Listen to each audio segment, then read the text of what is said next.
자, 수강생 여러분 안녕하십니까? 부동산 세법 수업하고 있는 한영규입니다. 심화 이론 과정까지 듣기에 너무나 고생을 많이 하셨어요. 더더군다나 심화는 10주 정도 과정이었죠. 그래서 옛날 초창기 때 했던 내용 자체가 좀 생각이 안 나고 이런 것도 없지 않아 있을 겁니다. 나는 분명히 기초, 기본 심화를 들었음에도 불구하고 왜 머릿속에 남는 게 없는 걸까? 그리고 모의고사를 보게 되면은 생각보다 조금 점수가 안 나온다. 이런 분들이 많이 계실 겁니다. 자, 이러다 보니까 요즘 와서 드는 생각이 뭐냐면, 아, 그래. 기출 문제야 어차피 다 배웠던 내용들이고, 그리고 문제 푸는 거는 내가 그냥 풀면 되는 거 아니야? 요런 생각들을 좀 많이 하세요. 그런데 우리 기출 문제 과정 6주입니다. 6주 정도의 문제만 푸는 게 아니라 기존에 이제 기초부터 기본 심화까지 했던 이론이잖아요. 그걸 좀 약간 정리를 좀 많이 해드립니다. 아니 1시간 내내, 3시간 내내 어떻게 문제만 풀겠어요? 그건 말도 안 되는 거죠. 그래서 기본적인 내용도 설명을 해드리고, 그리고 문제를 좀 빨리 풀 수 있는 방법, 그리고 대부분 이런 문제가 나왔을 경우에는 이런 식으로 좀 접근하시면 유리합니다라는 것들, 노하우 같은 것도 알려드리도록 하다 보니까 기출문제 과정 빠지지 마시고, 자, 이렇게 6주 정도 지나고 나면 또 이제 2달 정도 출제 가능 문제, 출제 예상 문제, 이제 교수님들이 이제 나름대로 생각을 해서 이런 것들은 좀 기출 문제하고 비슷하지만 좀 다른 형태로 낼 수 있다. 이런 게 그 문제집에 나와 있거든요. 자, 그 과정도 같이 들으시면은 기출은 기출이다 보니까 똑같은 문제가 나오는 경우도 있지만 아닌 경우가 많거든요. 그래서 하나의 지문을 가지고서 이렇게 응용할 수도 있다라고 하는 것들 그것도 반드시 들으셔야 됩니다. 아시겠죠? 자, 그리고 이제 5월쯤 되다 보니까 이제 많은 분들이 세법뿐만 아니라 이제 다른 과목도 마찬가지일 거예요. 너무나 이제 혼란스러워요. 지식 자체는 많이 쌓여 있긴 쌓여 있는데 정리가 안 돼 있다 보니까 약간 그런 게 없지 않아 있습니다. 근데 더더군다나 세법은요.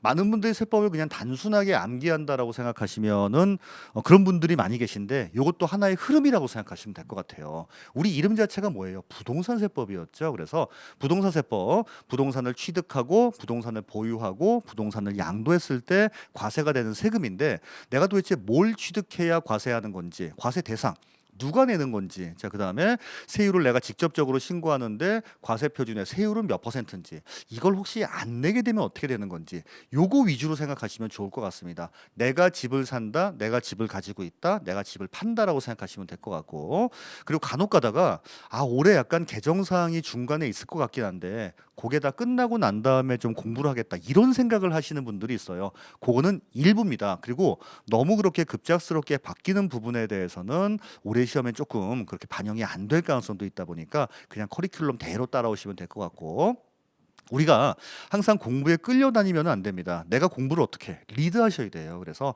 아까 특히 세법 같은 경우에는 과정별로, 그러니까 제가 수업 시간에 말씀드리는 거는 우리 딱 7가지 주제라고 말씀드려요. 특징, 과세 대상, 납세무자, 과세 표준, 세율, 비과세, 납세 절차. 그리고 우리가 지금 공부하는 게 세목이 5가지였잖아요. 취득세, 등록면허세, 재산세, 종부세, 양도소득세.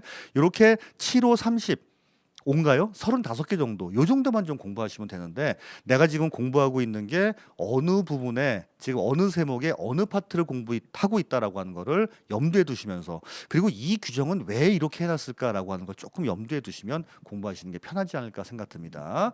이제 이론 과정 끝났기 때문에 문제에 접목하는 과정만 남았다고 생각하시면 돼요. 절대로 여러분 혼자 독학하지 마시고 저희와 함께 하시면 여러분 10월 달에는 언제 웃을 수 있을 겁니다. 특히 세법 같은 경우에는 다른 점수에 민폐를 끼치면 안 될 거 아니에요. 기본 정도 하시고, 그다음에 가끔 가다가는 또 세법을 또 열심히 하다 보면은 다른 거에 또 도움을 줄 수도 있어요. 등기법 같은 데다가. 그래서 절대 포기하지 마시고 따라오시면 될 것 같습니다. 아시겠죠? 6개월밖에 안 남았습니다. 6개월만 조금 열심히 하시면은 10월 말일 날, 10월 29일 날에는 아주 웃으면서 저녁을 들 수 있지 않을까 생각이 듭니다. 아시겠죠? 자, 저희와 함께 하시고, 자, 에듀윌은 합격이다.